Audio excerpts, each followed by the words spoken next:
Hello, it's a pleasure for me to have you here once again. This moment and this night that I'm recording this video, we're going to be reading the next chapter of The Giver.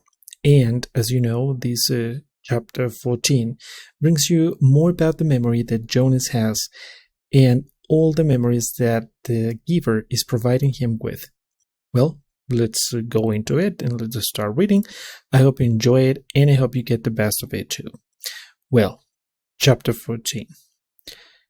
It was much the same, this memory, though the hill seemed to be a different one, steeper, and the snow was not falling as thickly as it had before.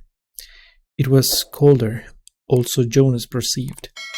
He could see, as he sat waiting at the top of the hill, that the snow beneath the sled was not thick and soft as it had been before, but hard and coated with bluish ice.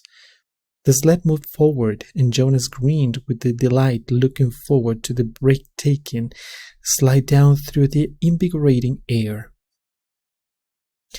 But the runners, this time, couldn't slice through the frozen expanse as they had on the other snow-cushioned hill. They skittered sideways and the sled gathered speed. Jonas pulled at the rope, trying to steer, but the steepness and speed took control from his hands, and he was no longer enjoying the feeling of freedom but instead, terrified, was at the mercy of the wild acceleration downward over the ice. Sideways, spinning, the sled hit a bump in the hill, and Jonas was jarred loose and thrown violently into the air. He fell with his leg twisted under him, and could hear the crack of bone. His face scraped along jagged edges of ice, and when he came, at last, to a stop, he lay shocked and still, feeling nothing at first but fear. Then the first wave of pain, he gasped. It was as if a hatchet lay lodged in his leg, slicing through each nerve with a hot blade. In his agony he perceived the word fire, and felt flames licking at the torn bone and flesh. He tried to move and could not. The pain grew. He screamed. There was no answer. Sobbing, he turned his head and vomited onto the frozen snow. Blood dripped from his face into the vomit. "No!" he cried, and the sound disappeared into the empty landscape, into the wine. Then, suddenly he was in the annex room again, writing on the bed. His face was wet with tears. Able to move now, he rocked his own body back and forth, breathing deeply to release the remembered pain. He sat and looked at his own leg, where it lay straight on the bed unbroken. The brutal size of pain was gone, but the leg ached horribly. Still, in his face felt raw.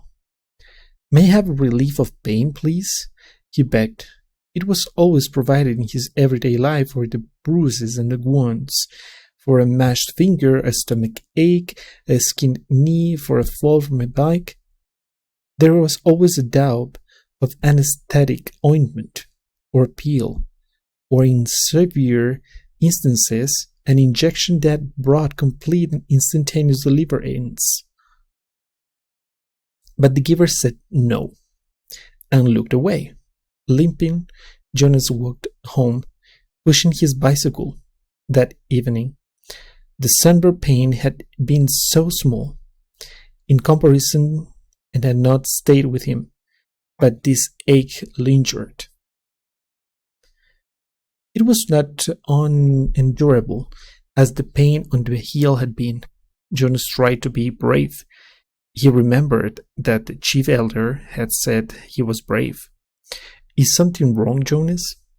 his father asked at the evening meal. "You are so quiet tonight. Aren't you feeling well? Would you like some medication?" But Jonas remembered the rules. No medication for anything related to his training, and no discussion of his training. At the time for sharing of feelings, he simply said that he felt tired, that his school lessons had been unusually demanding that day. He went to his sleeping room early, and from behind the closed door he could hear his parents and sister laughing as they gave Gabriel his evening bath. They have never known pain, he thought. The realization made him feel desperately lonely, and he rubbed his throbbing leg. He eventually slept. Again and again he dreamed of the anguish, of the isolation, of the forsaken.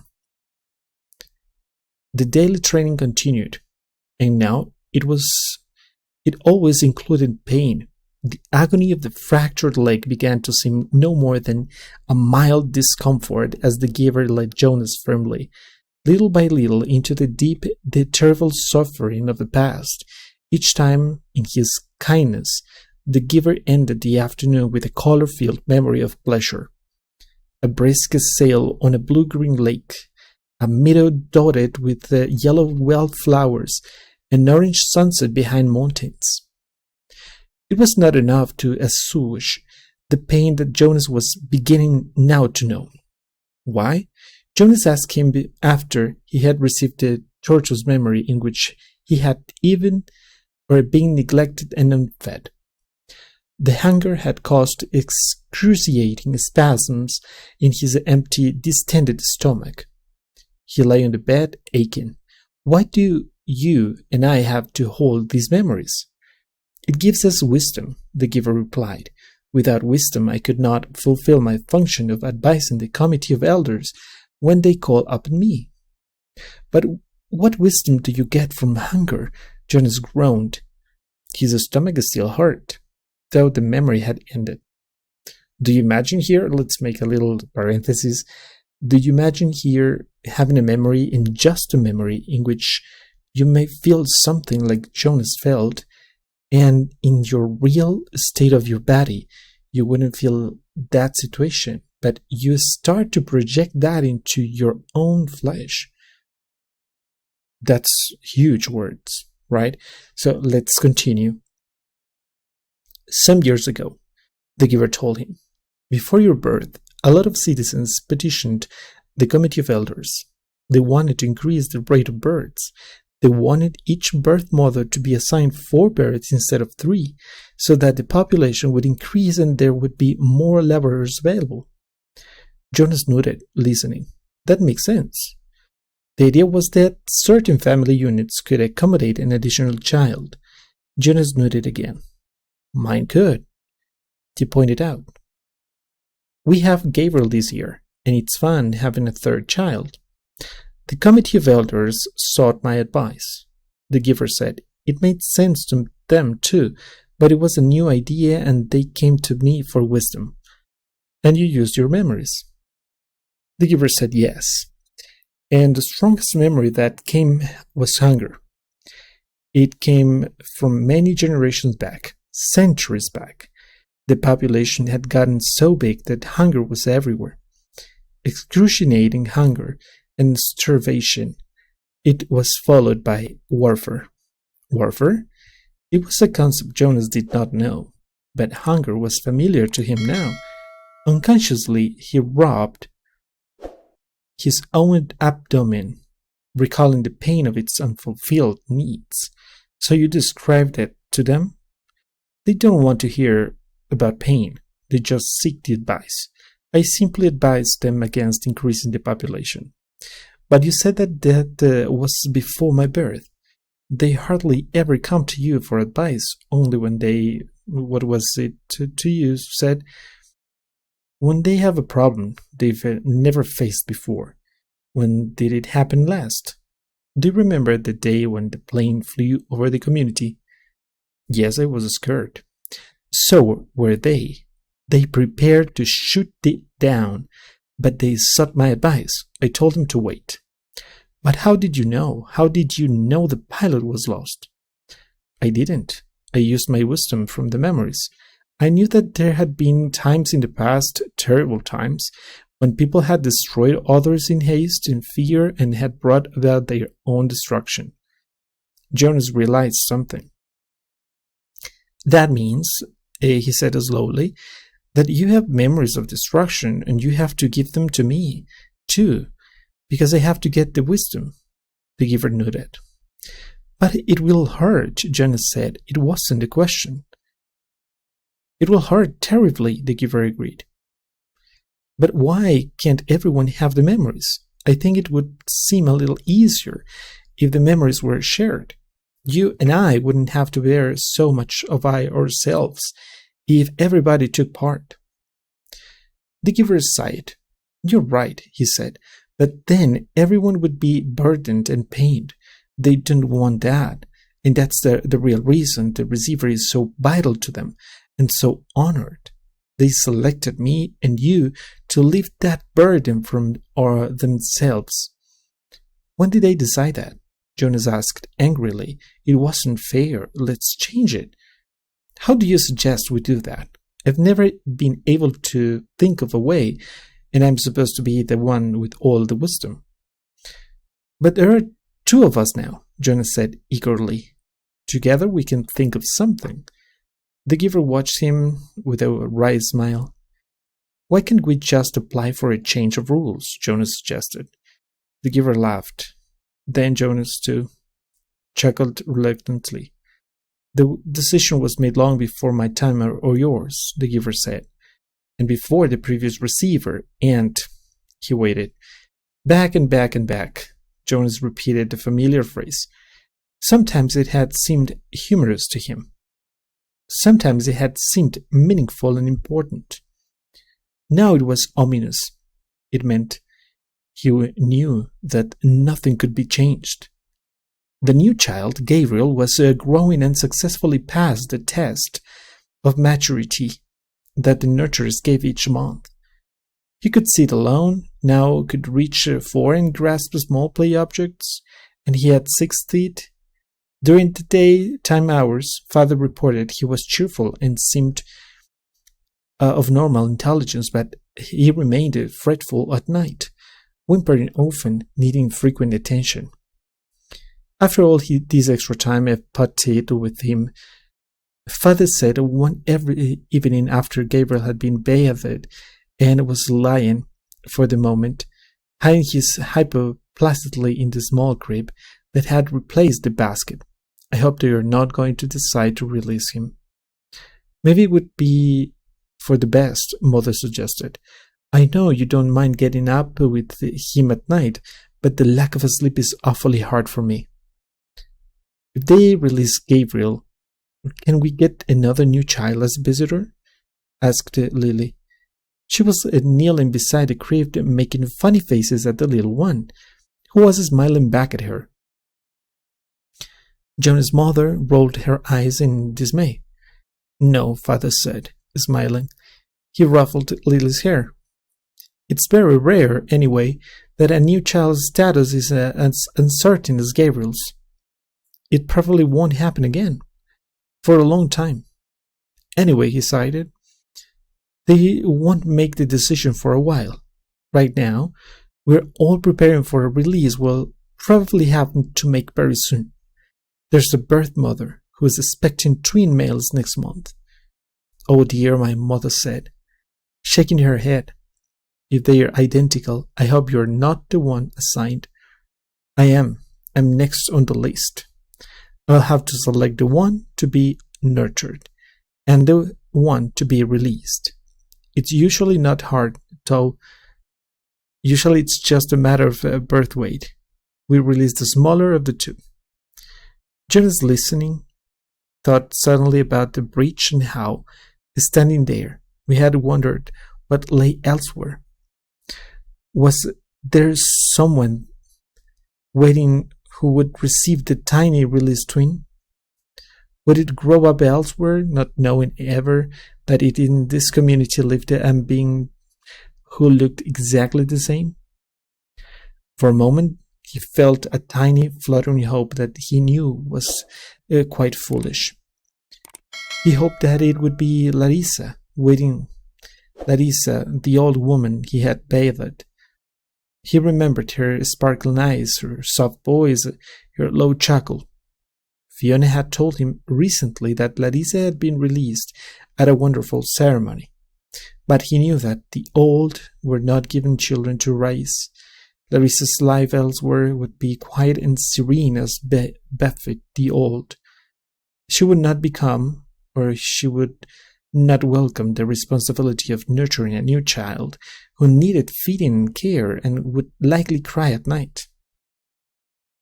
"Mother, father," he said, the idea coming to him unexpectedly, "why don't we put Gabriel's crib in my room tonight?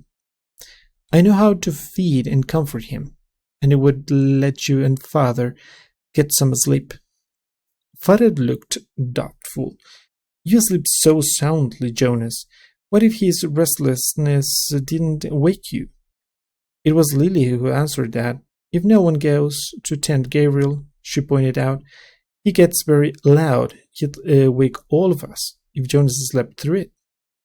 Father laughed. "You're right, Lily Billy. All right, Jonas, let's try it just for tonight. I'll take the night off and we'll let Mother get some sleep too." Gabriel slept soundly for the earliest part of the night. Jonas, in his bed, lay awake for the while, and from time to time he raised himself on one elbow, looking over at the crib. The new child was on his stomach, his arms relaxed beside his head, his eyes closed, and his breathing regular and undisturbed. Finally, Jonas slept too.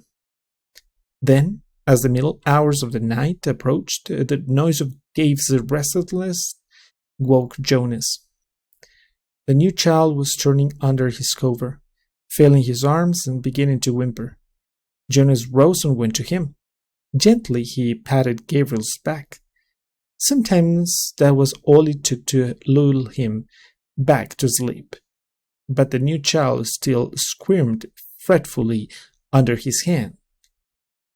Still patting rhythmically, Jonas began to remember the wonderful sail that the giver had given him not long before, a bright breezy day on a clear turquoise lake, and above him the white sail of the boat boiling as he moved along in the brisk wind.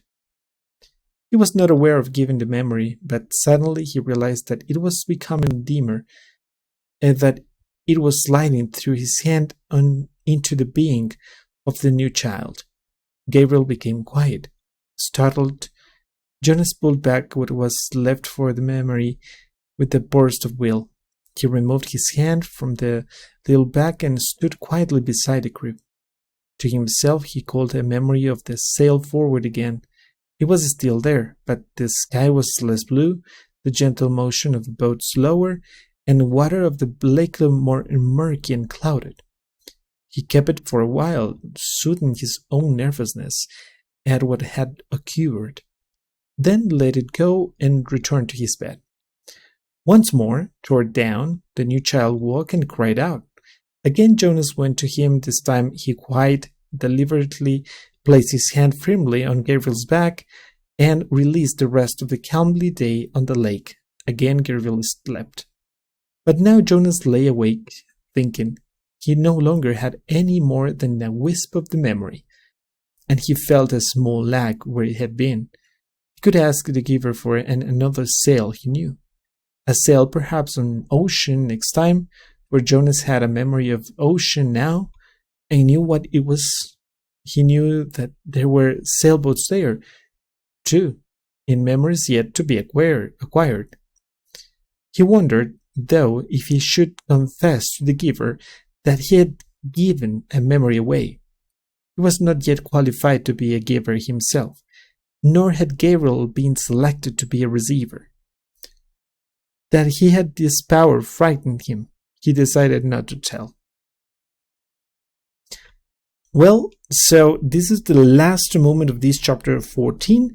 I think that we here discover that Jonas can pass his memories to this baby Gabriel, but also we discovered how memories function and how is the dynamic of the giver giving advices to the council, and how it works for the society too, and what barriers here in this society appear when something unknown appears.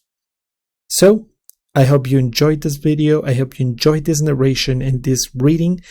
Come again later and let's continue reading this excellent book called The Giver. If you have a comment, just put it below.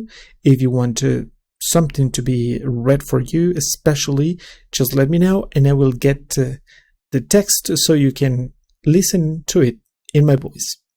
Thank you so much. Thank you for being here. Thank you for the support. And also, thank you for staying to this moment.